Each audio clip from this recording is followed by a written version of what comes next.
This is Ribin Chen, and this video shows my solution to question 9 of homework 8.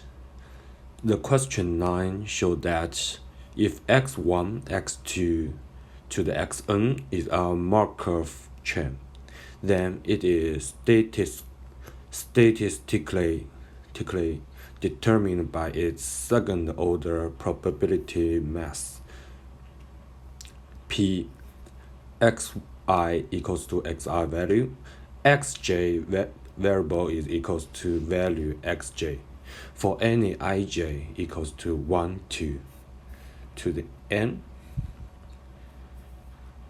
Therefore, for the probability x1, the nth order, x1 equals to x value x1, x2 equals to x2, and until the variable xn equals to value xn. It can be extended as the conditional probability,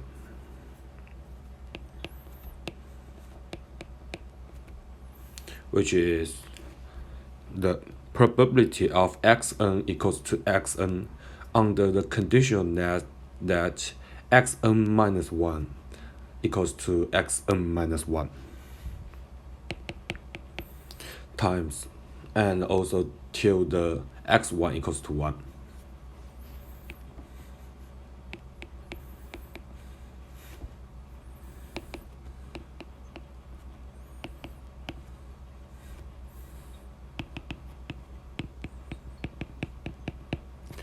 And also times the probability that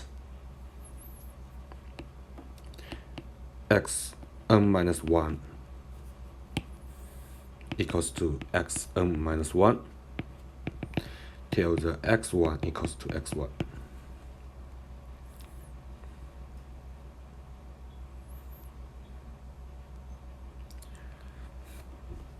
Also, this can be continually to extended. And finally, we get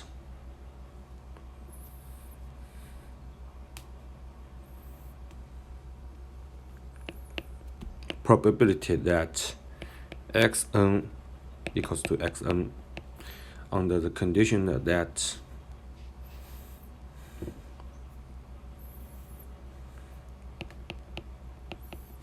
xn minus 1 equals to xn minus 1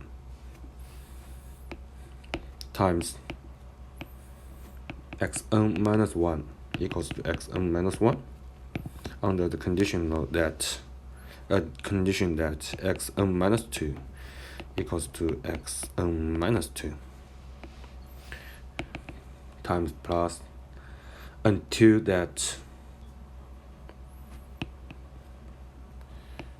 x2 equals to x2 under the condition that x1 equals to x1, and finally times the probability that x1 equals to x1. Here we get that p xi equals to xi is equals to the sum of the k from the negative infinity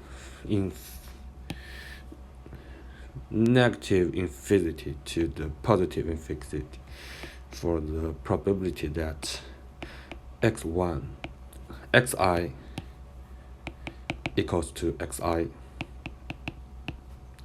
xj equals to k. And hence we get that the probability that xi equals to xi under the condition that xi minus 1 equals to xi minus 1 is equals to probability that xi equals to xi minus 1 equals to xi minus 1. For the probability that xi minus 1 equals to xi minus 1.